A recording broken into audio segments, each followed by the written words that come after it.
जय हिंद दोस्तों, मैं हूं आपका दोस्त अंकुश चौधरी और आशा करता हूं आप लोग भी सभी लोग अपने जीवन में कुशल मंगल होंगे और अपने जीवन में बहुत कुछ बेहतर कर रहे होंगे और अपनी तैयारी को बहुत बेहतर तरीके से आगे बढ़ा रहे होंगे। क्योंकि जैसे कि आप सभी लोग जानते हैं, एग्जाम्स के अनाउंसमेंट हो चुके हैं और अभी बहुत सारे एग्जाम हाल ही में भविष्य में अपने होने वाले हैं और अभी से हम लोग अपनी तैयारी निरंतर इसलिए रखेंगे क्योंकि पढ़ाई एक प्रोसेस है और प्रोसेस है, ये कंटिन्यूअस प्रोसेस है।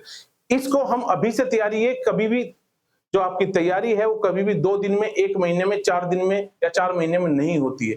ये तैयारी एक कंप्लीट प्रोसेस है, जिस प्रोसेस पे हम लोग आगे चलते जाते और हम तैयारी करते रहते हैं और बीच में एग्जाम्स आते रहते हैं और हम उन एग्जाम्स को देते रहते हैं। तो अब चिंता की कोई बात नहीं, क्योंकि अब हम आपके बीच में, जैसे कि आपकी आधुनिक भारत की क्लासेस रेगुलर डेज में चलती आ रही है और आज ऐसी ही एक धमाकेदार टॉपिक के साथ में फिर आप लोगों के बीच में आया हूं और आज हम बात करेंगे किसान आंदोलन की। और जब हम बात करते हैं किसान आंदोलन की तो आप सबके जहन में एक सवाल आता है कि क्या ये यही किसान आंदोलन है जो अभी हाल ही में हुआ है? नहीं, आज हम बात करेंगे 19वीं और 20वीं सदी में जो हमारा पुराना भारत था, जब संघर्ष हमने किए, जब हमारे देश में आंदोलन हो रहे थे, आजादी के लिए हम लोग संघर्षरत थे, उस समय भी कुछ आंदोलन हुए थे और उन आंदोलनों को ऐसा नहीं है कि हम लोग पढ़ते नहीं है, उन आंदोलनों को हमने अपने रेगुलर डेज में पढ़ा है, हम हर क्लास में पढ़ते आते हैं।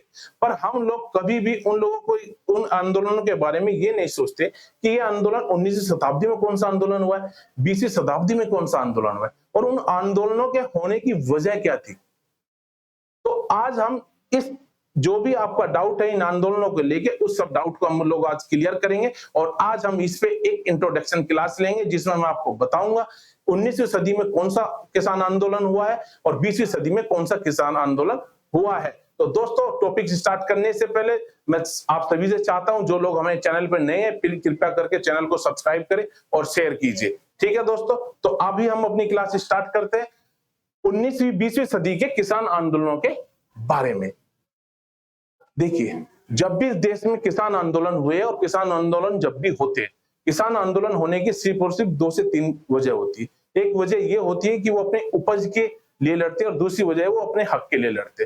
तो यहाँ पे भी संघर्ष वही था, वो लोग अपनी उपज के लिए, अपनी खेती के लिए लड़ रहे थे और अपने हकों की मांग कर रहे थे और मांग करते करते 19वीं और 20वीं सदी में कुछ महत्वपूर्ण आंदोलन हो जाते हैं और जो महत्वपूर्ण आंदोलन हो जाते हैं वो महत्वपूर्ण आंदोलन इसलिए भी है क्योंकि उसमें से हमारे पेपर में क्वेश्चन डायरेक्ट पूछे जाते हैं। तो आज हम उन्हीं कुछ महत्वपूर्ण आंदोलनों के बारे में बात करेंगे और आने वाली अगली क्लास में उन आंदोलनों को हम लोग डिस्कस करते जाएंगे। तो अब देर ना करते, हम क्लास आगे बढ़ाते हैं।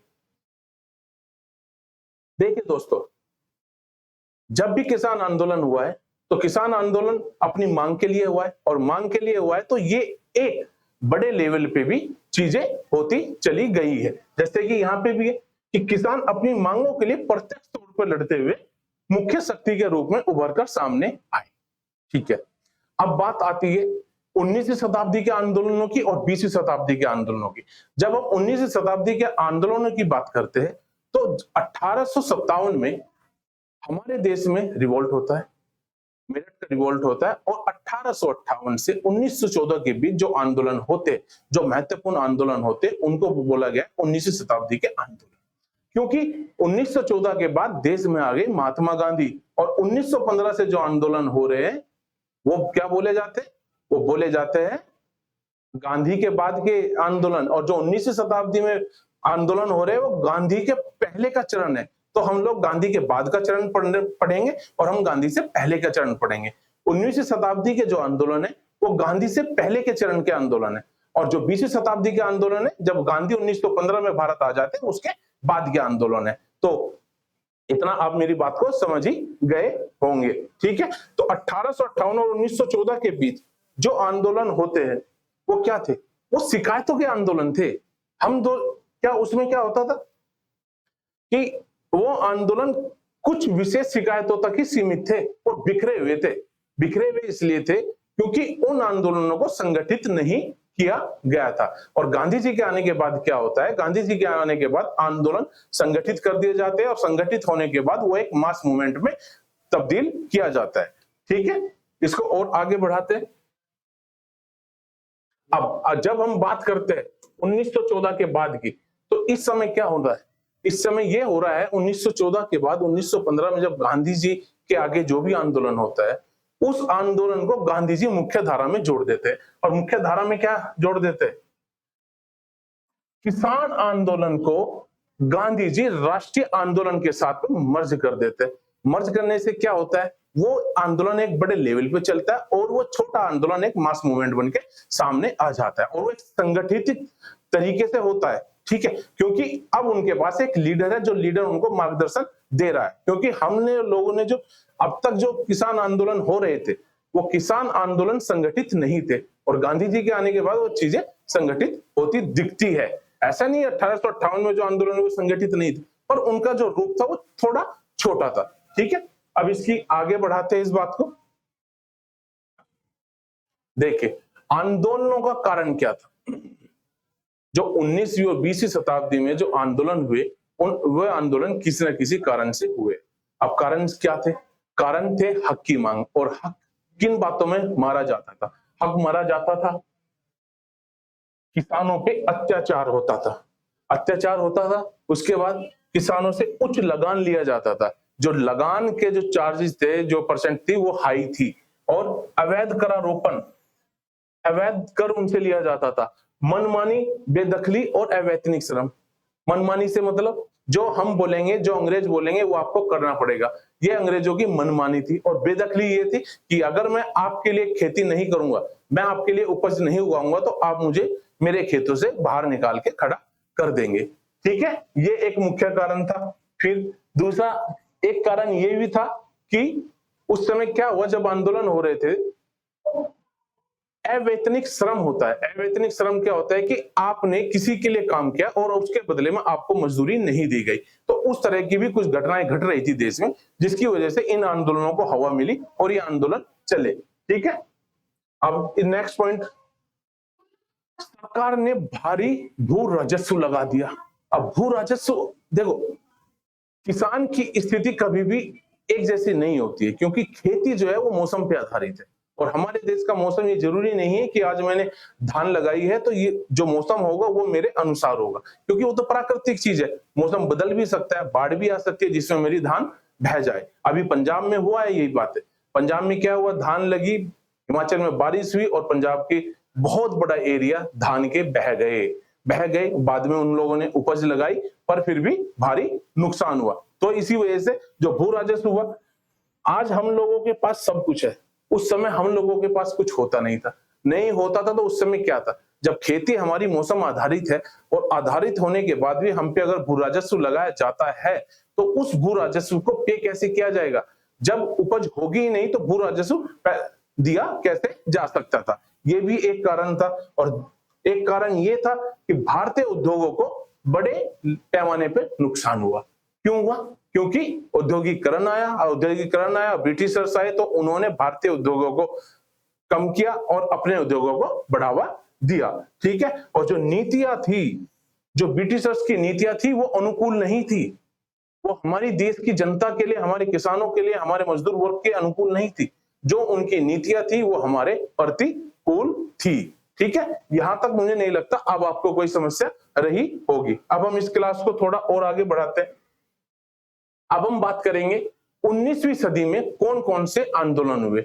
दो महत्वपूर्ण आंदोलन 19वीं शताब्दी में हो जाते हैं।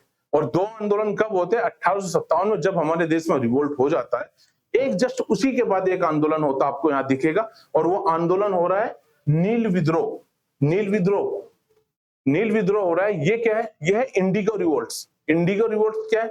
नील एक प्रकार का कलर है जो डाई में यूज होता है। ठीक है, और नील कलर है जो डाई में यूज होता है। और ये औद्योगिकरण जब आता है, औद्योगिकरण की जब हम बात करते हैं, ब्रिटिशर्स का औद्योगिकरण होता है, तो उस समय पे इसकी नील की डाई की बहुत ज्यादा जरूरत पड़ती है और यहाँ पे अंग्रेज इसको जबरदस्ती करवा रहे हैं। और जब जबरदस्ती कोई खेती आपसे करवाता है, एक खेती ये है कि जो आपकी खेती आप ट्रेडिशनल लेवल पे करते आ रहे हैं, क्योंकि आपको पता है आप ये बोएंगे तो आपको उससे कुछ पैसा मिलेगा। नील की खेती ऐसा नहीं, यहाँ होती नहीं थी, होती थी, पर अब अंग्रेज जबरदस्ती बड़े लेवल पे इस खेती को कराने वाले थे। ठीक है, तो यहाँ पे एक विद्रोह हो जाता है।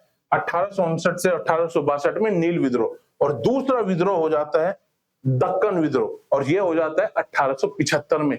और अब आपसे अगर कोई भी पूछेगा 19वीं शताब्दी में दो किसान आंदोलन कौन से हुए, तो अब आप लोगों को पता है 19वीं शताब्दी में दो महत्वपूर्ण किसान आंदोलन हुए, नील विद्रोह और दक्कन विद्रोह। अब हम क्लास को थोड़ा और आगे बढ़ाते, और ये जो आंदोलन हो रहे 19वीं शताब्दी के, गांधी के पूर्व के चरण है। बहुत सी बार आपके एग्जाम में क्वेश्चन आता है कि गांधी के पूर्व भारत में कौन सा किसान आंदोलन हुआ, तो अब आपको अगर इन दोनों में से कोई भी नाम दिया जाएगा तो आप उसको टिक करके आ सकते हो, और अपने 1-2 नंबर जो भी आपको उस क्वेश्चन की मार्किंग होगी वो आप उसको सेव कर सकते हो। ठीक है, अभी हम बात करेंगे 20वीं शताब्दी के किसान आंदोलनों के बारे में, और यहाँ पे बहुत सारे आंदोलन हो जाते हैं। और 20वीं शताब्दी किसान आंदोलन में महत्वपूर्ण क्या है? महत्वपूर्ण ये है 20वीं शताब्दी किसान आंदोलन में कि 9 जनवरी 1915 को गांधी भारत आ गए।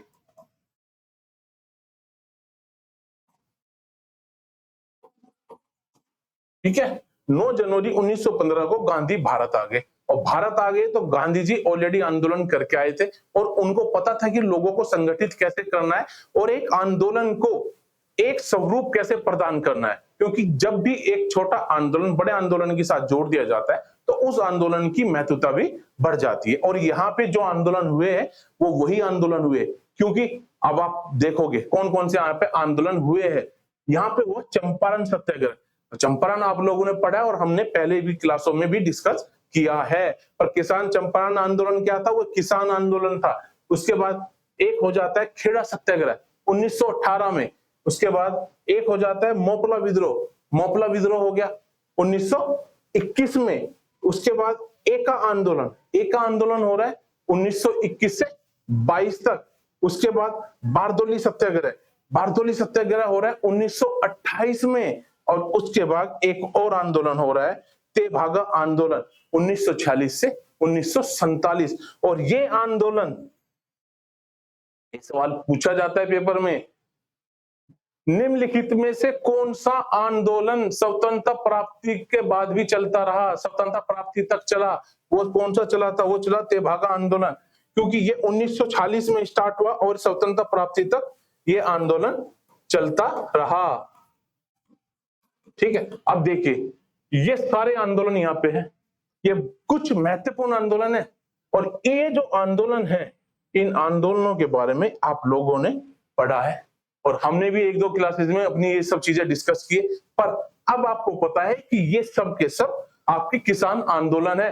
और अब हम नेक्स्ट क्लास में क्या करेंगे, हम लोग 19वीं शताब्दी और 20वीं शताब्दी के एक-एक आंदोलन को पकड़ेंगे और उस आंदोलन को हम लोग निचोड़ेंगे, और निचोड़ने के बाद उसमें से जितने भी क्वेश्चन हम लोग निकाल सकते हैं हम लोग वो क्वेश्चंस निकालेंगे, और निकालने के बाद क्या होगा, हर आंदोलन को हम अपना मजबूत करेंगे, और उसमें जितने क्वेश्चन आएंगे हमारे एग्जाम में हम उसमें से एक भी क्वेश्चन को नहीं छोड़ेंगे, क्योंकि अब समय है एग्जाम का।